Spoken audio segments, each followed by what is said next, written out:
Doctor Ram Manohar Lohia ने कहा था कि अगर सड़कें खामोश हो जाएंगी तो संसद आवारा हो जाएगी।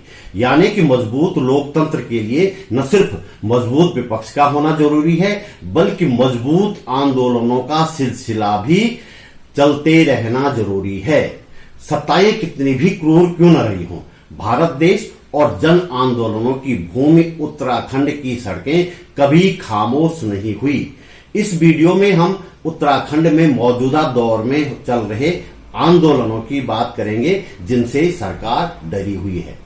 आगे बढ़ने से पहले आपसे इस वीडियो को अंत तक देखने का विनम्र अनुरोध करूंगा। मेरा यूट्यूब चैनल सब्सक्राइब करने के साथ ही फेसबुक पेज भी अवश्य फॉलो करें। आपका एक एक लाइक और कमेंट मेरे लिए महत्वपूर्ण है।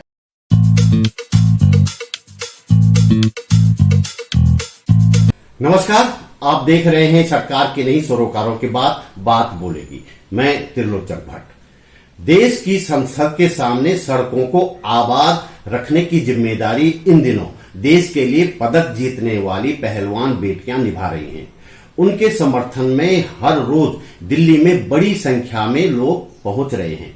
इन बेटियों के आंदोलन के समर्थन में अब पूरे देश में धरना प्रदर्शनों का दौर शुरू हो चुका है। देहरादून में भी एक सर्वदलीय धरना हुआ। इस धरने की बात करने से पहले उत्तराखंड में चल रहे कुछ अन्य आंदोलनों पर नजर डालें।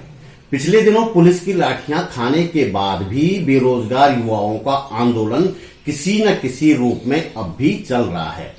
इस आंदोलन को कुचलने के लिए राज्य की धामी सरकार ने युवाओं पर लाठियां तो बेशक चलवा दी, लेकिन यह दाव सरकार के लिए उल्टा साबित हुआ है। जोशीमठ में भू धसाव के बाद शुरू हुआ आंदोलनों का सिलसिला लगातार जारी है। बेशक नियमित धरना फिलहाल बंद हो गया हो, लेकिन आंदोलन अब भी चल रहा है। भारत में जन आंदोलनों की अग्रणी नेता मेधा पाटकर भी हाल के दिनों में जोशीमठ पहुंची आंदोलन को समर्थन देने। चमोली जिले के जबरकोट गांव में लगाए जा रहे स्टोन क्रशर के विरोध में वहां की महिलाओं के आंदोलन को 1 वर्ष पूरा होने जा रहा है। तमाम दबावों, मुकदमों और डराने धमकाने की कार्रवाई किए जाने के बाद भी जबरकोट की महिलाएं न झुकी हैं न रुकी हैं। उनका आंदोलन जारी है। जैसे कि हम सभी जानते हैं, संघ और उसकी सरकारें सांप्रदायिकता का कार्ड खेलकर सत्ता हथियाती रही हैं। उत्तराखंड में इस बार मजारों का मामला उठाया गया। अब इस मामले की भी पोल खुलने लगी है।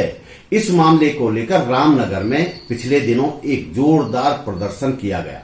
दरअसल वन विभाग की जमीन पर मजारों से ज्यादा मंदिर बने हुए हैं। मजारों के साथ अब मंदिर भी तोड़ने पड़ रहे हैं और लोगों के घर भी।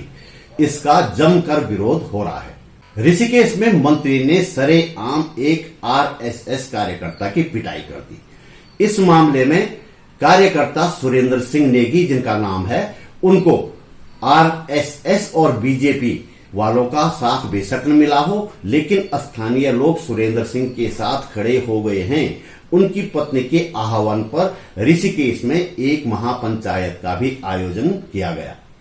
भारत में जन आंदोलनों की पुरोधा और नर्मदा आंदोलन की अग्रणी नेता मेधा पाटकर पिछले दिनों उत्तराखंड में थी। देहरादून में वे सुंदरलाल बहुगुणा स्मृति हिमालय प्रहरी सम्मान समारोह में शामिल हुई। जाहिर है इस कार्यक्रम में तमाम आंदोलनकारी शक्तियां मौजूद थी।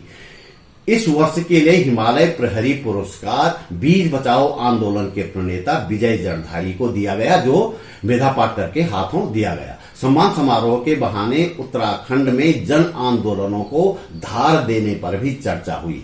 इसमें अंकिता भंडारी का मामला भी उठा और बेरोजगारों पर लाठीचार्ज किए जाने का। इसके साथ ही उत्तराखंड में अवैज्ञानिक तरीके से किए जा रहे पहाड़ों के कटान और तथाकथित विकास को लेकर भी इस समारोह में तमाम बातें हुई। हम कहते हैं नफरत छोड़ो, इंसानों से प्यार करो। वो कहते हैं खून खराबा होता है तो होने दो। महिला सुरक्षा सहित देश और राज्य के तमाम मुद्दों को लेकर उत्तराखंड में विपक्ष एकजुट हुआ प्रतीत हो रहा है। 23 मई को देहरादून के गांधी पार्क में संयुक्त रूप से धरने का आयोजन किया गया।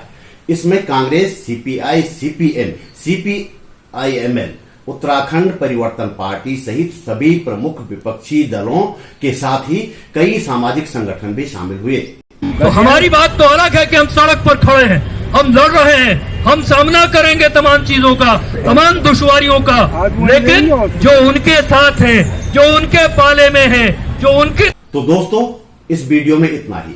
पूरा वीडियो देखने के लिए आपका आभार। स्वस्थ समाज के लिए समर्पित जन सरोकारों की पत्रकारिता को सहयोग करें, लाइक, कमेंट और शेयर करें। जल्दी मिलते हैं एक और वीडियो के साथ। नमस्कार।